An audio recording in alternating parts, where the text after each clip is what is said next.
ampifaliana no hiarabanay ianao mpanaraka izao fandarana izao. Fotoana maromaro no hiarahantsika eto izay hanarahantsika ny lohahevitra hoe andeha aho araka ny fitarian'ny fanamasina. Izany dia hiarahantsika amin'ny pastora Raherin-Jatovo Niriny Arfidy. Koa dia manasa anao ary hanaraka izany tsy tapaka.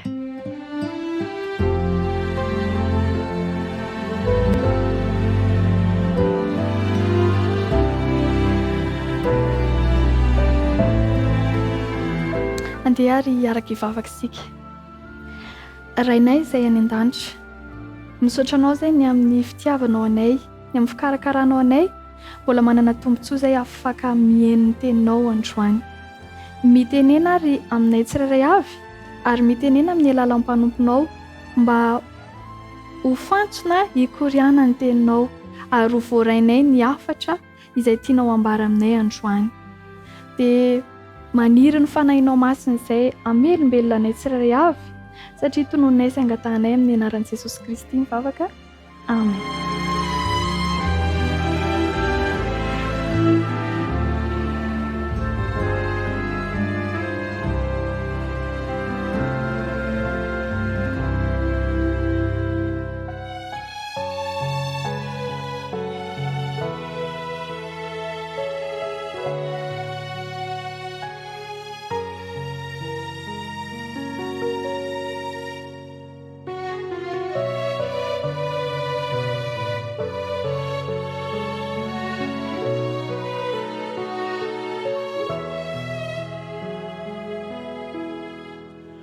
Feonkira malefaka kanto no entiko anandratanana Sai nomena no indro averiko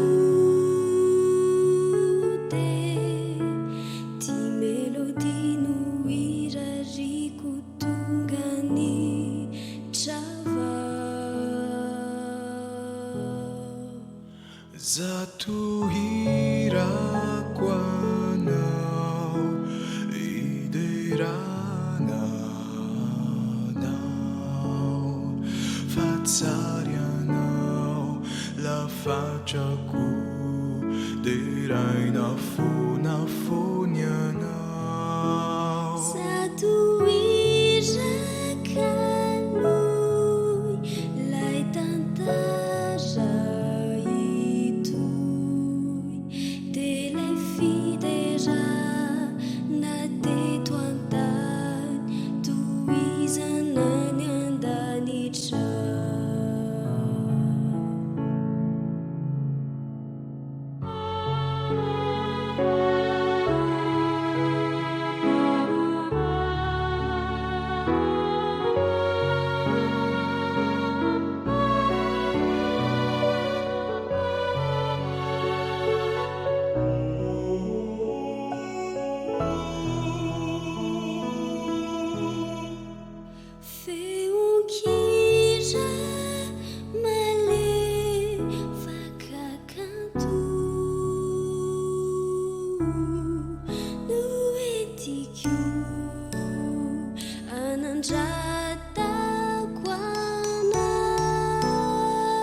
Zay nomenao no indro averiko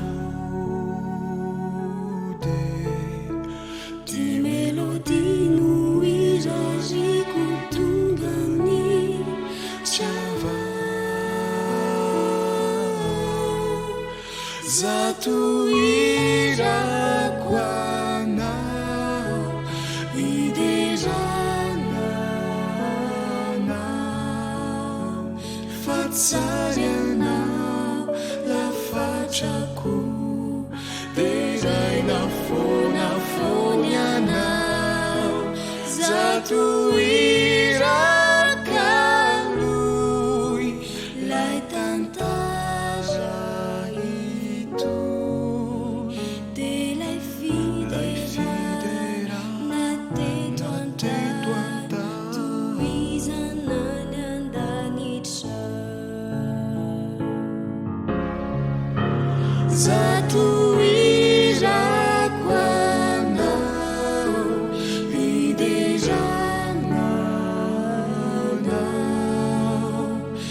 fatsaranao lafatrako eraina fonafonyanao zato irakaloy lay tantara itoy de lay fidera nateto antany toizana ny andanitra de lay fidera nateto antany toizana ny andanitra de lay fidera nateto antany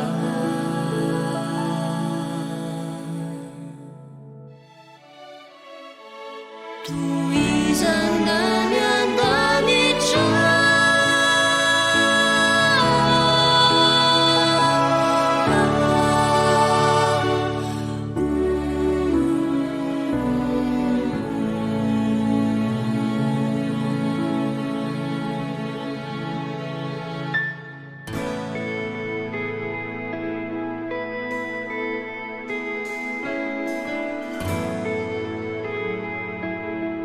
loahevitra telomono efa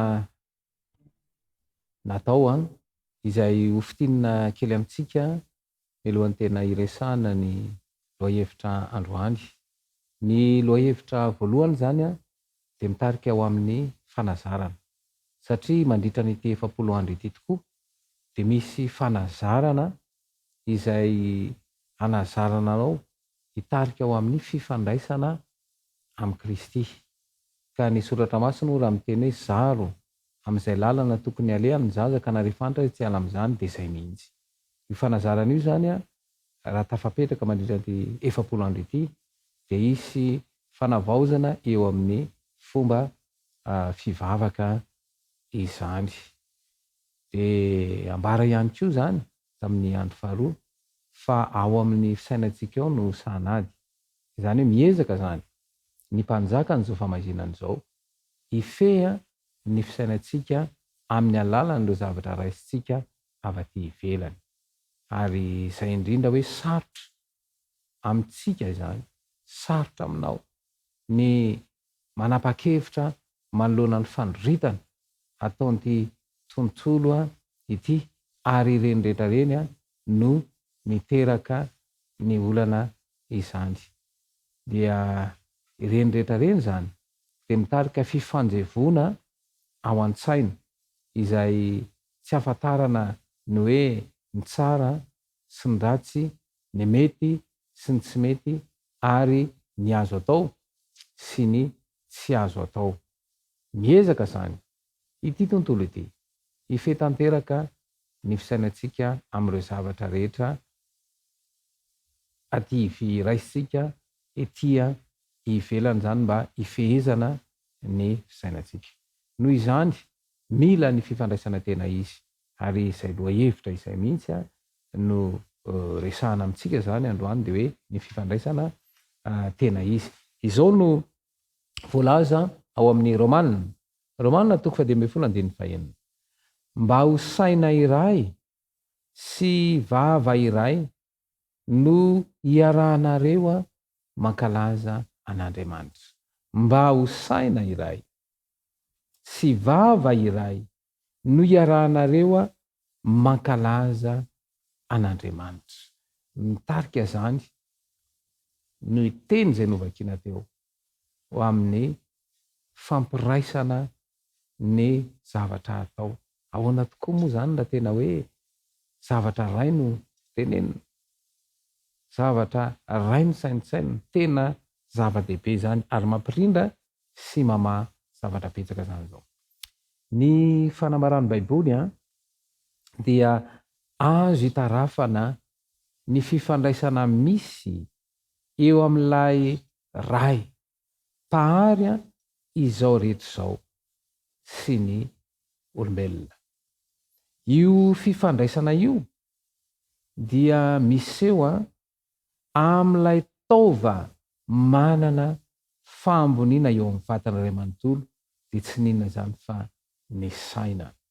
Noho izany dia mifandray mivantana amin'ny olombelona ao amin'ny saina Kristy. Ny saina no foiben'ireo retsika izay mianga amin'ny fandraisana ny fanapahan-kevitra izay raisintsika rehetra. Izao no ambaran'ny asan'ny apôstôly, toko 20:7. Asan'ny apôstôly toko 20:7. Fa tsy nafeniko anareo, fa notoriako taminareo avokoa ny saina rehetra natolotr'Andriamanitra. Averiko re mandela ty. Fa tsy nafeniko anareo, fa notoriako taminareo avokoa ny saina rehetra natolotr'Andriamanitra.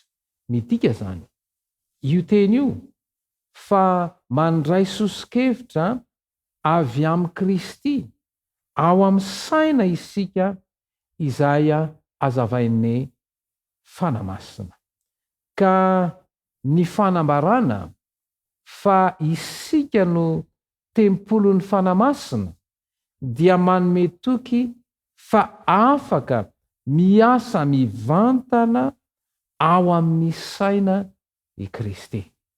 Noho izany dia mila fifantohana tanteraka ny fampiasana ny saina ifandraisana amin'ny laya pahary izao rehetra izao. Ao anatin'ny fifantohana irery ihany no ahafahan'ny saina mandray mazava tsara ny afatra ampitaina. Fifandraisana ao anaty izany ny fifandraisana amin'ny pahary. Mazava izany zany teny zany. Fa mifandray mivantana amin'ny olombelona ao amin'ny saina Kristy.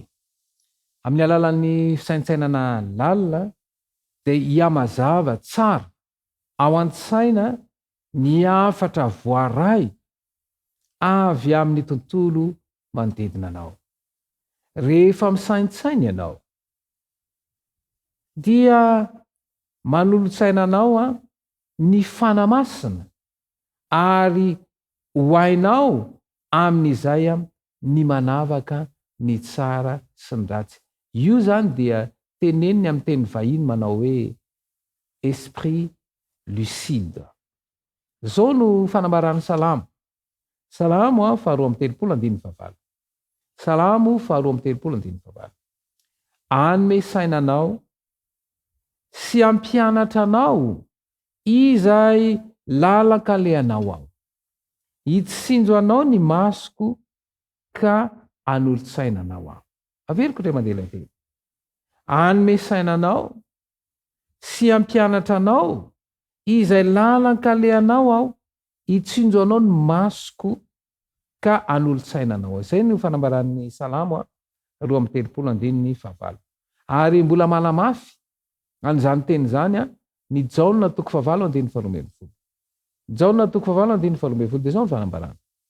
Ary Jesosy niteny tamin'ny olona indray ka nanao hoe izao ny fahazavan'izao tontolo izao. Izay manaraka tsy mandeha amin'ny maizina fa hanana fahazavana aina. Averiko tre mandela teny. Ary Jesosy niteny tamin'ny olona indray ka nanao hoe izao ny fahazavan'izao tontolo izao.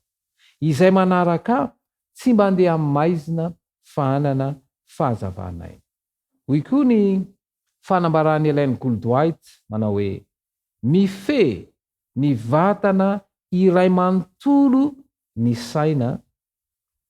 Ny saina no miankohoka amin'Andriamanitra. Averiko te mandela teny. Mife ny vatana iray manontolo ny saina, ny fihetsika rehetra na ratsy izany na tsara dia mianga ao amin'ny saina. Ny saina no miankohoka amin'Andriamanitra. Ny ati-doha no fohy be ny saina, koa mila kolokoloina fatratra zany izy io.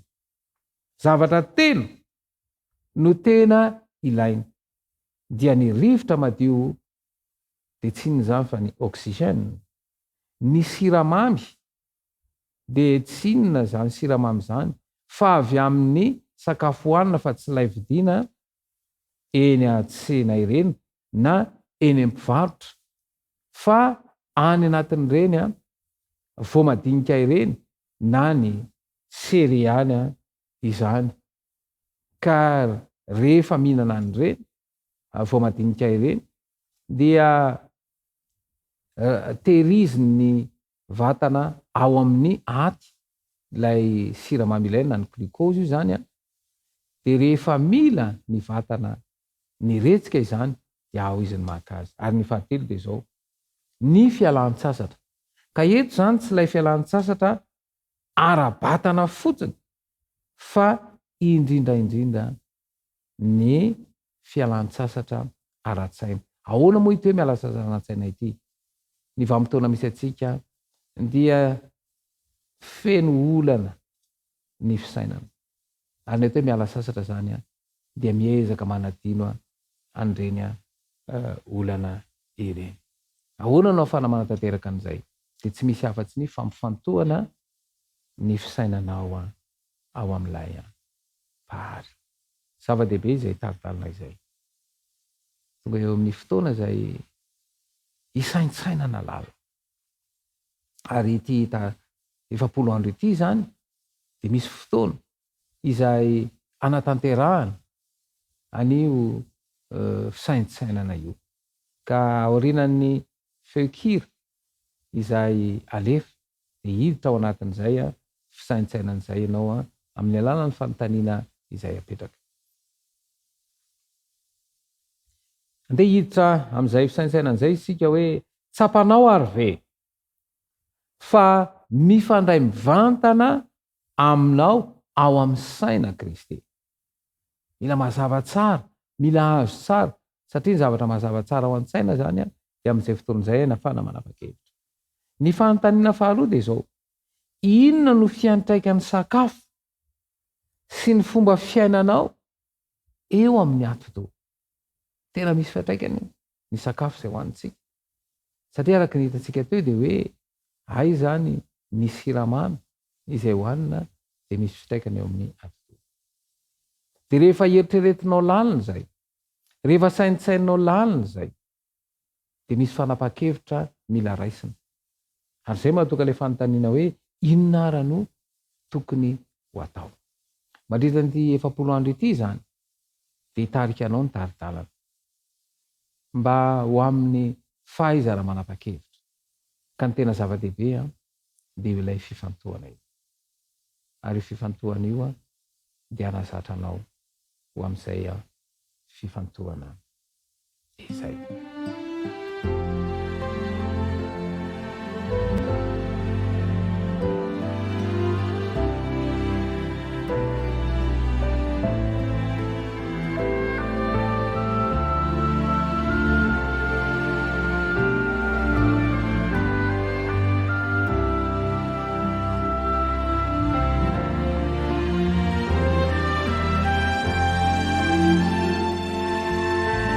Anao anotika alohanao fa hivavaka izy. Isaoranay ianao riraina ny langa sy ny tany. Tombotompanjaka ny mpanjaka amin'ny fanjavatra rehetra noho ny tombontsoa izay omenao anay amin'ny alalan'izao fandaharana 100 andro iarahana mivavaka izao. Ny taridalina izay omenany dia zava-tsara ho an-tsaina. Ka ny fandinianay ny tenanay avy amin'ny alalan'ireo fanontaniana mahakasika anay mivantana dia zava-tsara ho an-tsaina ka ho fantatray ny tokony ho atao mba hitondra fanavaozana eo amin'ny fiainanay izany. Tononona sy angatahana amin'ny anaranao Jesosy Kristy mivavaka. Amen.